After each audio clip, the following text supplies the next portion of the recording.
नमस्कार और जोहार। आप सभी का स्वागत है द न्यूज पोस्ट में और मैं हूं आपके साथ सुहाना। खबरों में आगे बढ़ेंगे। आज के झारखंड की तमाम 24 बड़ी खबरें और महत्वपूर्ण खबरों से रूबरू कराएंगे, लेकिन इससे पहले अगर आपने नहीं किया है द न्यूज पोस्ट को सब्सक्राइब, तो सबसे पहले आप हमारे चैनल को सब्सक्राइब करें, बेल आइकन पर क्लिक करना ना भूलें, क्योंकि इससे आपको राज्य भर की तमाम अपडेट मिलती रहेगी। तो चलिए शुरू करते हैं आज की महत्वपूर्ण खबरों से। राष्ट्रपति द्रौपदी मुर्मू 2 दिवसीय दौरे पर रांची पहुंची है। 15 फरवरी यानी आज भी आईटी मेसरा के प्लेटिनम जुबली कार्यक्रम में वह हिस्सा लेंगी। वहीं राष्ट्रपति के आगमन को लेकर कड़ी सुरक्षा व्यवस्था का इंतजाम किया गया है। राष्ट्रपति की सुरक्षा में 1000 पुलिस कर्मियों को तैनात किया गया है। इसके अलावा 14 व 15 फरवरी को रांची के ट्रैफिक व्यवस्था में भी बदलाव कर दिया गया है। AIPDM का मीट आज समापन हो गया। जी हां, 5 दिनों तक चलने वाली इस प्रतियोगिता में देश भर में 1200 से अधिक जाबाज हिस्सा ले रहे हैं। इस दौरान AIPDM में अनुसंधान और अभियान में कैसे बेहतर तरीके से अंजाम तक पहुंचना है, इस पर चर्चा हुई है। अनुसंधान में तकनीक और नई टेक्नोलॉजी पर जोर दिया गया और इस प्रतियोगिता में 18 राज्यों की पुलिस हिस्सा ले रही है। करीब 1200 से अधिक जवान अपना जौहर दिखा रहे हैं। इस प्रतियोगिता के समापन में सभी प्रतिभागी का परिणाम भी घोषित कर दिया जाएगा। CBSE की 10वीं और 12वीं बोर्ड की परीक्षा 15 फरवरी यानी आज शुरू हो रही है। आपको बता दें कि 10वीं बोर्ड की परीक्षा 18 मार्च और 12वीं बोर्ड की परीक्षा 4 अप्रैल तक चलेगी। कदाचार मुक्त परीक्षा को लेकर सारी तैयारियां पूरी कर ली गई है। सभी परीक्षा केंद्रों पर कदाचार मुक्त परीक्षा कराने के लिए केंद्रीय माध्यमिक बोर्ड के निर्देशानुसार रूपरेखा तय कर दी गई है। उपरोक्त परीक्षाएं सुबह 10:30 बजे से लेकर दोपहर 1:30 बजे तक आयोजित की जाएंगी। देवघर के जसीडीह थाना अंतर्गत स्थित एक रेस्ट हाउस के कमरा नंबर 3 से एक शव बरामद किया गया है। आधार कार्ड के अनुसार मृतक पंकज कुमार की उम्र 42 वर्ष है, जो बिहार के शेखपुरा जिला के मखदुमपुर वार्ड नंबर 5 का रहने वाला है। जसीडीह पुलिस ने शव को कब्जे में लेकर पोस्टमार्टम के लिए भेज दिया है। मृतक के नाक से खून बह रहा था। प्रथम दृष्टया अधिकतम शराब के सेवन करने से मृत्यु होने की संभावना जताई जा रही है। फिलहाल पुलिस मृतक के बारे में और जानकारी ले रही है कि वह बिहार से क्यों आया, किसके साथ आया, किस काम के लिए आया। इसी तरह के अनेक सवालों की तफ्तीश कर रही है। हत्या या कुछ और, सभी पहलुओं पर पुलिस जांच कर रही है। पलामू के मेदिनी राय मेडिकल कॉलेज के कैदी वार्ड में तैनात 3 पुलिस जवानों को एसपी रेशमा रमेशा ने किया निलंबित। तीनों जवानों पर ड्यूटी के दौरान लापरवाही बरतने का लगा है आरोप। दरअसल बीते 7 फरवरी को हत्या के आरोपी ऋषिकेश दुबे को बीमारी की शिकायत के बाद मेदिनी राय मेडिकल कॉलेज और अस्पताल के कैदी वार्ड में शिफ्ट कर दिया गया था, जहां कैदी वार्ड में हाथ मुंह धोने के बहाने आरोपी बाहर निकला और फिर फरार हो गया। वहीं तीनों जवान मेदिनी राय मेडिकल कॉलेज और अस्पताल के कैदी वार्ड की सुरक्षा में तैनात थे। केंद्र सरकार द्वारा PM जन मन और धरती आबा जनजातीय ग्राम उत्कर्ष अभियान के अंतर्गत झारखंड के आदिवासी गांवों में 1220 नए आंगनबाड़ी केंद्र खोलने का निर्णय लिया गया।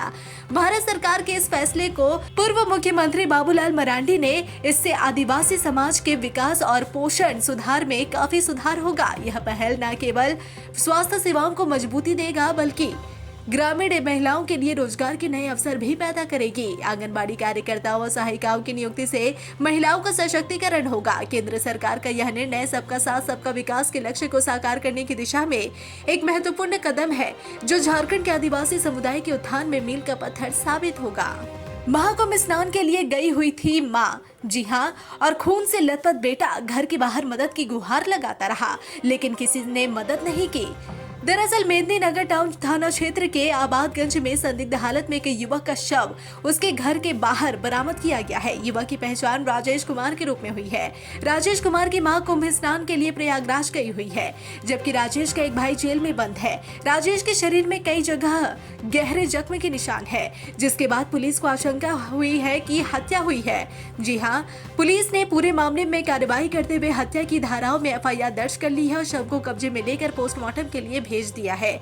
जिस जगह पर राजेश का घर है और शव बरामद हुआ है, वहां से करीब 100 मीटर की दूरी रेलवे पटरी है। पुलिस को घटना से जुड़ी कई CCTV फुटेज भी मिली है।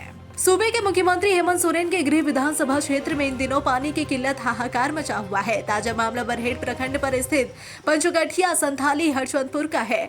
दरअसल हरचंदपुर गांव पानी की समस्या को समाधान करने के लिए जिला प्रशासन के द्वारा कृष्णा लोहरा घर के समीप एक सोलर आधारित जल मीनार कार्य कराया जा रहा था, लेकिन सरकारी जल मीनार ग्रामीणों को पानी उपलब्ध कराने की बजाय खुद पानी को तरस रहे हैं। जी हाँ, गाँव के लोगों को गर्मी का मौसम आने से पहले ही पेयजल संकट का सामना करना पड़ रहा है। गांव में लगी जल मीनार व आसपास के चापाकल पिछले 3 माह से खराब पड़े हैं। ग्रामीण गांव से 200 मीटर की दूरी पर बने कुआं से पानी लाकर अपनी जरूरतों को पूरा कर रहे हैं।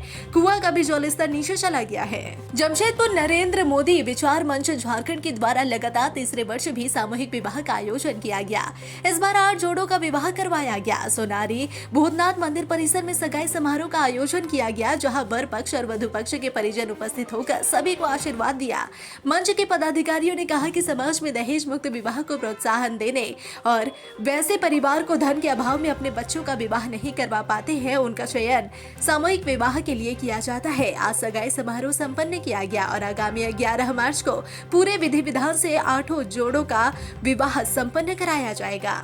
झारखंड सरकार के समन्वय समिति के सदस्य व पूर्व मंत्री बंधु तिर्की पश्चिमी सिंहभूम जिले के नक्सल प्रभावित क्षेत्र के बंदगांव प्रखंड के लुम्बई गांव पहुंचे, जहां बिरसाइत समुदाय के लोगों ने पारंपरिक तरीके से उनका जोरदार स्वागत किया। पूर्व मंत्री ने जनता दरबार लगाकर आम जनता की समस्याओं को सुना। इस दौरान लोगों ने सड़क, चापाकल का नवनिर्माण व वनोत्पाद का न्यूनतम समर्थन मूल्य व अबुआ आवास पेंशन योजना जैसे समस्याओं को बंधु तिर्की के सामने रखा। पूर्व मंत्री बंधु तिर्की ने लोगों को संबोधित करते हुए कहा कि बंदगांव मेरे लिए पुराना नहीं है, यह गांव मेरी बहन का ससुराल है। आज यहां आने का मकसद आप लोगों के साथ मिलने और यहां की समस्याओं को मिशन मोड में समाधान करने का है। शनिवार 15 फरवरी यानी आज सुबह 8 बजे से रात 10 बजे तक बड़े वाहनों के प्रवेश वर्जित रहेंगे। काकी रोड से शहर की ओर आने वाले छोटे वाहन सुबह 9:30 से 11 बजे तक रिंग रोड से पिस्का मोड़ होते हुए शहर में प्रवेश कर सकेंगे। रांची रेलवे स्टेशन जाने वाले सभी वाहन मेन रोड से होकर बहु बाजार होकर जा सकते हैं। साथ ही वीआईटी मोड़ से बूटी मोड़, कांटा टोली चौक, फ्लाईओवर, सीरम टोली चौक, सुजाता चौक, डोरंडा चौक, हिनू चौक का कम से कम इस्तेमाल करें। इसके अलावा पलामू, गढ़वा, लातेहार और गुमला की ओर आने वाले बड़े वाहन काठीटांड, तिलता चौक से रिंग रोड होते हुए अपने गंतव्य स्थान तक जा सकेंगे। जमशेदपुर से पलामू जाने वाले सभी वाहन रामपुर रिंग रोड से बाएं मुड़कर व हजारीबाग से पलामू गुमला जाने वाले वाहन नेवरी रिंग रोड चौक से बाएं मुड़कर रामपुर चौक होते हुए अपने गंतव्य तक जा सकेंगे। पलामू जिले के हुसैनाबाद की राजकीय कृत बालिका +2 हाई स्कूल के प्रभारी हेडमास्टर प्रेम सिंह की लापरवाही के कारण 7 छात्राएं जैक बोर्ड की मैट्रिक और इंटरमीडिएट की परीक्षा देने से वंचित रह गई। डीईओ ने प्रभारी हेडमास्टर पर विभागीय कार्रवाई की सहमति दे दी है। जिला शिक्षा पदाधिकारी सौरभ प्रकाश ने बताया कि उपायुक्त के आदेश पर प्रभारी प्रधानाध्यापक प्रेम सिंह को निलंबित कर दिया गया है।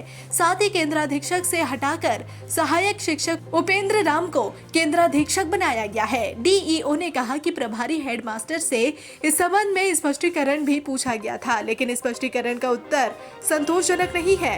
उन्होंने स्पष्टीकरण में कहा कि सर्वर नहीं चलने के कारण 7 छात्राएं परीक्षा फॉर्म नहीं भर सकी थी, मगर उन्होंने इसकी सूचना अपने वरीय अधिकारियों को नहीं दी थी। ऐसे में उनकी लापरवाही से 7 छात्राओं का भविष्य 1 साल के लिए बर्बाद हो गया है। डीईओ ने बताया कि उक्त छात्राओं का परीक्षा फॉर्म नहीं भरने की सूचना उन्हें अनुमंडल पदाधिकारी से मिली। जो 7 छात्राएं परीक्षा में बैठने से वंचित रह गई, उनमें मैट्रिक की कुमारी विद्या भारती, वर्षा कुमारी इंटर की, विनीता कुमारी, सुष्मिता कुमारी, साबिया कुमारी, रिंकी कुमारी और प्रियांशु कुमारी शामिल हैं। झारखंड के एक युवक ने अपने 2 साथियों के साथ मिलकर बीएसएफ के इंस्पेक्टर को 32 दिनों तक डिजिटल अरेस्ट रखा, साथ ही 71 लाख रुपए ठग लिए। इस ठगी में शामिल झारखंड का जो युवक शामिल है उसका नाम आफ्ताब अहमद है। उसने अपने 2 साथियों के साथ मिलकर मध्य प्रदेश के ग्वालियर के टेकनपुर में तैनात बीएसएफ के इंस्पेक्टर अबसार अहमद को 32 दिनों तक डिजिटल अरेस्ट रखा। इस दौरान नोएडा के एक प्रतिष्ठित इंजीनियरिंग कॉलेज के 3 स्टूडेंट ने इंस्पेक्टर से 71 लाख रुपए ठग लिए। इस मामले में पुलिस ने झारखंड के आफ्ताब अहमद ने ग्रेटर नोएडा के अंकित वर्मा और दिल्ली के द्वारका सेक्टर 2 रहने वाले अखिल सिंह को पुलिस ने एक हॉस्टल से गिरफ्तार कर लिया। बीआईटी मेसरा ओपी क्षेत्र के रिंग रोड पर शुक्रवार की दोपहर तीर्थ यात्रियों से भरी 2 बसों में टक्कर हो गई। इस घटना में एक बस के चालक को चोट आई है। BITOP के रुधिया के पास हुई घटना के बाद यहाँ अफरा तफरी मच गई। बता दें कि नागालैंड नंबर की 4 बसों से तीर्थ यात्रियों का जत्था बोधगया जा रहा था। आगे के बस चालक द्वारा एकाएक ब्रेक लगाए जाने के कारण पीछे चल रही बस के चालक ने आगे वाली बस में टक्कर मार दी। इससे बस का शीशा टूट गया और चालक घायल हो गया। घटना के बाद थोड़ी देर के लिए यातायात बाधित हो गई। सूचना के बाद पहुंची पुलिस ने घायल चालक का स्थानीय अस्पताल में इलाज कराया। फिलहाल दुर्घटनाग्रस्त बस को पुलिस ने कब्जे में ले लिया है। वहीं इस बस के यात्री दूसरी बसों में बैठाकर बोधगया के लिए रवाना हो गए हैं। धनबाद के BCCL टाउनशिप में पदस्थापित उप डाकपाल प्रभात रंजन फिलहाल CBI रिमांड पर है, लेकिन इस गिरफ्तारी से कई कांडों का खुलासा संभव हो सकता है। कई लोग फंस सकते हैं। इस बात का भी पता चल सकता है कि क्या प्रमोशन के खेल में कोई रैकेट सक्रिय है। प्रभात रंजन की गिरफ्तारी से KK पॉलिटेक्निक डाकघर घोटाले के भी तार जुड़ गए हैं। सूत्रों के अनुसार रिश्वतखोरी के शिकायतकर्ता के बैंक खाते में पिछले साल गोविंदपुर KK पॉलिटेक्निक स्थित उप डाकघर में हुए करोड़ों के घोटाले की कुछ रकम स्थानांतरित हुई थी। शिकायतकर्ता ने MTS की परीक्षा पास कर ली थी, लेकिन घोटाले के मामले में उसके खिलाफ विभागीय जांच चल रही थी, इसलिए उसे ट्रेनिंग में नहीं भेजा जा रहा था। ट्रेनिंग में जाने और बहाली का मेमो देने के लिए प्रभात रंजन ने रिश्वत मांगी थी और प्रभात रंजन CBI के हत्थे चढ़ गए। सूत्रों के अनुसार शिकायतकर्ता लगातार प्रधान डाकघर का चक्कर लगा रहा था। उसे कोई बताया कि अगर उसे काम कराना है तो प्रभात रंजन से संपर्क करे। फिर तो वह प्रभात रंजन से संपर्क किया तो 70,000 रुपए की मांग की गई। उसके बाद शिकायतकर्ता ने घूस मांगने की शिकायत CBI से की। अगर आप घर बैठे ऑनलाइन नौकरी की तलाश कर रहे हैं तो फिर सावधान हो जाइए, क्योंकि घर बैठे काम मिले ना मिले लेकिन आपका अकाउंट जरूर खाली हो जाएगा। ऐसा ही मामला रांची से सामने आया है। यहां से सीरम टोली में रहने वाले गृहिणी के साथ नौकरी के नाम पर फ्रॉड हुआ है। पीड़िता वर्क फ्रॉम होम की तलाश में थी, लेकिन गलती से साइबर ठगों के निशाने पर आ गई, जिसके बाद पीड़िता को नौकरी के नाम पर 1.5 लाख का चूना लग गया। एक साधारण परिवार में शादी होने के बाद पीड़िता हमेशा अपने पति की आर्थिक मदद के ख्याल से अलग अलग साइट्स पर वर्क फ्रॉम होम जैसी जानकारी सर्च करती थी। ऐसे में उसे कोई काम नहीं मिला तो वह साइबर अपराधियों की नजर में आ गई और साइबर अपराधियों ने बड़े ही शातिर तरीके से महज कुछ ही घंटे के अंदर पीड़िता से तकरीबन 1.5 लाख रुपए ऐंठ लिए। इस घटने के बाद से पीड़िता सदमे में है। जमशेदपुर के दलमा में पलामू टाइगर रिजर्व के पंजे के निशान मिले थे, जिसकी तलाश वन विभाग की ओर से की जा रही थी। वहीं दलमा में फिर बाघ पहुंचा है, जहां दलमा जंगल में वन विभाग के ट्रैप कैमरे में बाघ की तस्वीर कैद हुई है। बाघ चाकुलिया घाटशिला से घूमते हुए एक बार फिर दलमा पहुंच गया। जानकारों का कहना है कि यह सुखद संकेत है। बाघ को अब दलमा जंगल रास आने लगा है। जिस तरह 1 महीने से अधिक भाग में इन जंगलों में घूम रहा है, यह संकेत है कि अब दलमा के जंगलों में बाघ रह सकता है। वन विभाग इस पर भी आने वाले दिनों में विचार करेगा। कुएं से पानी निकालने के दौरान एक महिला का पैर फिसला और वह गहरे पानी में जा गिरी। इससे मौके पर ही उसकी मौत हो गई। आपको बता दें कि यह पूरा मामला रामगढ़ जिले के गोला थाना क्षेत्र के बड़लंगा स्थित गुमनज्वारा गांव का है। सुबह कुएं से पानी निकाल रही महिला का पैर फिसल गया। इससे वह गहरे पानी में जा गिरी। आवाज आने के बाद वहां मौजूद ग्रामीण उसे बचाने के लिए निकले, मगर तब तक उसकी मौत हो चुकी थी। महिला की पहचान गुमनज्वारा गांव निवासी कीनू की 55 वर्षीय पत्नी मंजनी देवी के रूप में हुई है। ग्रामीणों ने बताया कि मंजनी देवी शुक्रवार की सुबह पानी पीने के लिए कुएं के पास गई थी। इसी क्रम में उसका पैर फिसल गया और वह कुएं में जा गिरी। कुएं में अधिक पानी होने के कारण उसे बचने का मौका नहीं मिला। नगर पंचायत हुसैनाबाद का एक से बढ़कर एक कारनामा सामने आ रहा है। नगर पंचायत हुसैनाबाद द्वारा दिसंबर 2024 में 14 योजनाओं के लिए निविदा निकाली गई थी।